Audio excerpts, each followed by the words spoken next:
सर्व विदित है। वैसे तो कह देते हैं कि बहन भाई को राखी बांधती है, और राखी बांधने का मतलब सिर्फ ये नहीं है कि वो 4 धागे भाई की कलाई पे बांध दे और भाई 4 पैसे उसके हाथ पे रख दे या उसको आशीर्वाद दे दे, वही कुछ हो गया। सिर्फ इतना अर्थ नहीं है इसका, इसके मायने बहुत गहरे हैं। रक्षा सूत्र सिर्फ बहन नहीं, पत्नी पति को भी बांध सकती है, बेटी पिता चाचा ताया भाई को भी बांध सकती है, मामा फूफा किसी को भी बांध सकती है। रक्षा सूत्र का यजमान पंडित लोग अपने यजमान को बांध सकते हैं। रक्षा सूत्र का मतलब ही हम रक्षा बंधन करते हैं। रक्षा का मतलब होता है बचाव करना, बचाना। तो रक्षा सूत्र बांधने का मतलब है वो रक्षा का बंधन कलाई पे बांध के उनसे ये वचन लेती हैं, जो भी वो रक्षा सूत्र बांधता है, कि मेरे जीवन में किसी प्रकार की भी कोई परेशानी हो, मुसीबत हो, या मुझे किसी भी प्रकार का कोई दुख दुविधा हो, उस समय में मेरी आप मदद करना, मुंह मत फेरना। ये एक प्रकार का वो पर्ण है। ये रक्षा सूत्र की परंपरा कब से चली? वैसे तो सृष्टि की जब से शुरुआत हुई है उसी समय से मानव जब पैदा हुआ तो उसके साथ दानव भी पैदा हो गए थे। मानव नेक काम करने वाले, धर्म के मार्ग पर चलने वाले और नियमों से बंधे हुए, ऐसा जीवन जो किसी को ना दुख दे, प्रभु तुल्य ही कहो, लेकिन उसमें अगर कमियां नहीं आए तो। मनुष्य या देवताओं के ये गुण थे। असुरों के गुण इनके विपरीत थे। सब उल्टे सीधे काम, लड़ाई झगड़ा करना, मदिरा का पान वगैरह करना, मतलब जो काम नीच कर्म होते थे वो राक्षस करते थे। अब दोनों की बनती नहीं थी। जब से सागर मंथन हुआ उसी समय से ही तो एक बार कहते हैं राक्षसों का और देवताओं का 12 साल तक युद्ध चलता रहा। 12 साल में जितने युद्ध होते रहे, हर बार देवता उनसे हारते रहे। आखिर में उन्होंने फैसला किया कि इनसे नहीं जीता जा सकता, तो इनसे तो बच निकले कहीं और आगे से युद्ध करें ही नहीं। लेकिन उस समय में इंद्राणी ने क्या कहा कि एक बार मैं रक्षा सूत्र इंद्र को बांधूंगी और ये आखिरी प्रयास होगा, उसके बाद जो भी फैसला हो कर लेना। तो कहते हैं कि जब इंद्र को ये रक्षा सूत्र बांधा गया और देवताओं ने उस दोबारा जब उनसे युद्ध किया तो उसमें देवताओं की विजय हुई। उसी समय से ये परंपरा चल पड़ी और उसके बाद तो अनेकों बात जोड़ती रही इसमें। उसमें भी एक बहुत मुख्य रूप से राजा बलि के बारे में कहा जाता है। राजा बलि को भी राक्षसों में ही गिना जाता था, क्योंकि उसका गुरु भी शुक्राचार्य राक्षस ही था। लेकिन राजा बलि ने 100 यज्ञ पूरे कर लिए थे और वो 101 यज्ञ पूर्ण करना चाहता था। वैसे उसके सभी कार्य धर्म धार्मिक कार्य थे, उन देवताओं जैसे उसके काम नहीं थे। हर प्रकार से अच्छे काम करता था, दान दक्षिणा देता था, पंडितों का मान करता था।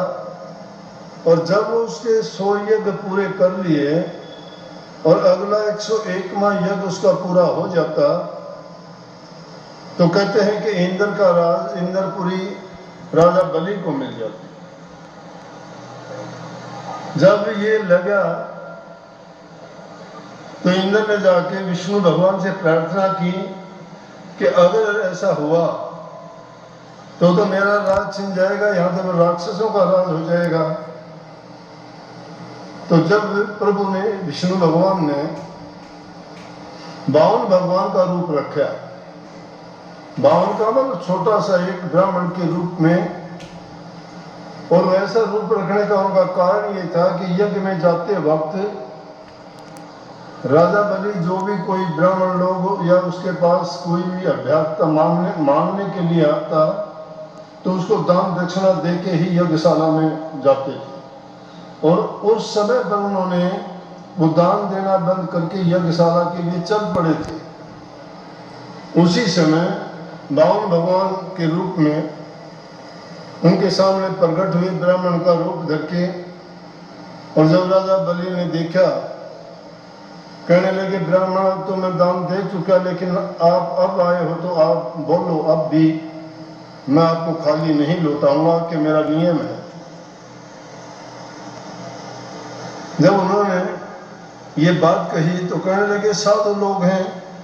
राजा बलि ने सोचा क्या मांगेगा ये, साधु को क्या चाहिए, साधुओं की तो कोई चाहत होती ही नहीं है। अगर मांगेगा थोड़ी बहुत कोई छोटी मोटी चीज, कोई जमीन का टुकड़ा कोई मांग लेगा। उन्होंने कहा कि हाँ मांगो। बोला कि जी क्या मांगे। उसी टाइम उसके गुरु शुक्राचार्य ने कहा कि राजा बलि, ये छद्म रूप धर के ये अदृश्य शक्ति आई है तुझे छड़ने के लिए, इस टाइम में आप दान ना दो उसको कोई। बोले आप मेरे गुरु हो, नियम शास्त्र के मुताबिक ये गए कि शिष्य गुरु के हुक्म को मानेगा, लेकिन मैं मजबूर हूं कि मेरा अपना नियम भी ये है, और यज्ञ में जाते वक्त मैं किसी ब्राह्मण को खाली अगर लौटाऊंगा तो मुझे बहुत बड़ा दोष लगेगा।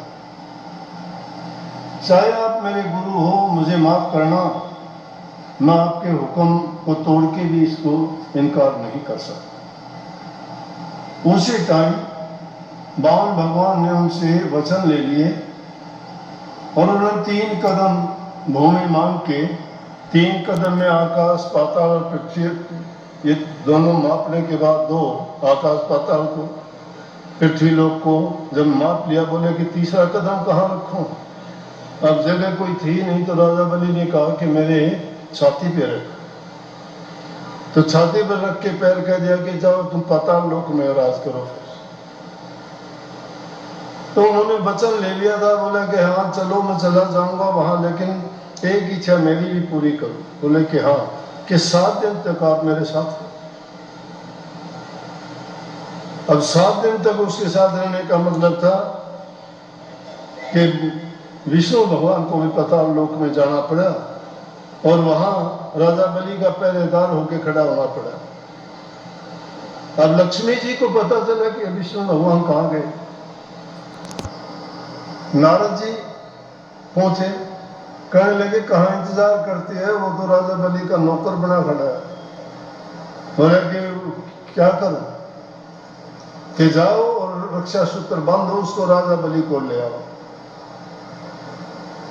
लक्ष्मी गई, राजा बलि को रक्षा सूत्र बांध के वचन लिया, और जब विष्णु भगवान को वापिस लेके आए, कहते हैं तो उसी टाइम से परंपरा चल पड़ी। उसके बाद में तो बहुत सी कहानियां हुई। जब भी किसी में विपदा आपदा आई तो ये माताएं बहनें रक्षा सूत्र लेके उनके पास पहुंची, और उन्होंने जब याचना प्रार्थना की तो उनकी उन्होंने सहायता की। तब से ये परंपरा बन चली कि ये दिन निश्चित कर दिया गया कि रक्षा सूत्र बांधने से भाई बहन का मुख्य रूप से है आत्मा, भाई बहन को रक्षा सूत्र बांधती है, तो ये एक नियम बन जाता है कि भाई उसके दुख सुख में, हर हालात में उसकी हर प्रकार से, तन से, मन से, धन से सहायता मदद करने का वचन देता है। बहुत अच्छी परंपरा थी हमारे देश के। तीज त्योहार जितने भी हम मनाते हैं उनका कोई ना कोई मकसद होता है, और बहुत अच्छी बात है, वो हमें याद दिलाते रहते हैं अपने पुराने संस्कारों को जिंदा रखने की, क्योंकि कोई कम कोई ज्यादा जब